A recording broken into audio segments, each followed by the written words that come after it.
Hi friends, the greatest of all டைமோட official box office collection வந்துருச்சு. So 13 நாளில் 413 கோடி கலெக்ட் பண்ணியிருக்குன்னு அஃபிஷியலாகவே அனௌன்ஸ் பண்ணிட்டாங்க. வேற லெவல் பெர்ஃபார்மன்ஸ் பண்ணிட்டு இருக்கு கோட் அப்படின்னே சொல்லலாம். தமிழ்நாட்டில் முக்கியமாக வேற லெவலில் பெர்ஃபார்மன்ஸ் பண்ணிட்டு இருக்கு. அதே மாதிரி கலெக்ஷன் பயங்கரமாக ரீச் ஆகிட்டு இருக்கு. அதுவும் most of the positive reviews தமிழ்நாட்டிலேருந்து கிடச்சிருக்குன்னே சொல்லலாம். அந்த அளவுக்கு ஃபேமிலி ஆடியன்ஸோட பாசிட்டிவ் ரிவ்யூஸ் வேற லெவலில் இருக்குன்னே சொல்லலாம். அந்த ரெஸ்பான்ஸுக்காக தான் இந்த அளவுக்கு நமக்கு பயங்கரமான கலெக்ஷன் கிடச்சிருக்கு. ஸோ 13 டேஸில் 413 crores சாதாரணமாக நடக்கிறது இல்லை. ஒன் அண்ட் ஒன்லி தளபதி அப்படின்னே சொல்லலாம். ஸோ தளபதி மூவி அப்படின்னாலே ஒரு தனி விதமான ரசிகர்கள் கூட்டம் இருக்குது அப்படிங்கிறது எல்லாருக்குமே தெரியும். ஆனால் ஃபேமிலி கூட்டங்கிறது தளபதிக்கு தான், தளபதி மட்டும்தான் அப்படின்னே சொல்லலாம். அந்த அளவுக்கு ஃபேமிலி கூட்டத்தை அந்த அளவுக்கு ஈர்த்திருக்காருன்னே சொல்லலாம். ஸோ அதோட ரெஸ்பான்ஸ் தான் தமிழ்நாட்டில் இந்த அளவுக்கு வசூல் கிடச்சிருக்கு.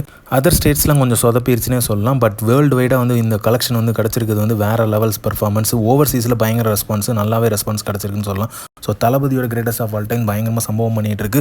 வேற லெவலில் சம்பவம் பண்ணிட்டு இருக்கு. இந்த அஃபிஷியல் கலெக்ஷன் எக்ஸ்பெக்ட் பண்ணாதான். அதே மாதிரி பார்த்தீங்க அப்படின்னா லியோ படத்துக்கு கம்பேர் பண்ணும்போது இந்த கலெக்ஷன் கம்மியாக தான் இருக்குது. ஏன்னா லியோட எக்ஸ்பெக்டேஷன் வேறு லெவலில் இருந்துச்சு. அதோட ஹைப்பும் பயங்கரமாக இருந்துச்சு.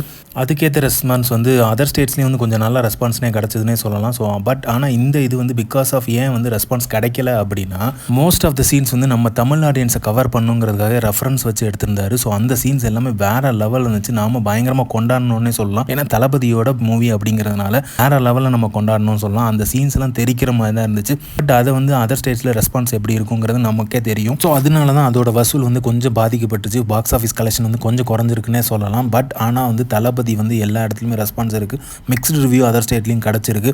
ஸோ பாட்டு பயங்கர ரீச் ஆயிருக்கு. எல்லா இடத்துலையுமே பயங்கர ரீச் ஆயிருக்கு. முக்கியமாக நார்த் இந்தியாவில் நல்லாவே ரெஸ்பான்ஸ் கிடச்சிருக்கு. மல்டிப்ளெக்ஸ் கிடச்சிருந்தா இது நம்ம கிராஸ் பண்ணியிருக்கலாமோ அப்படிங்கிற மாதிரி தோணுது.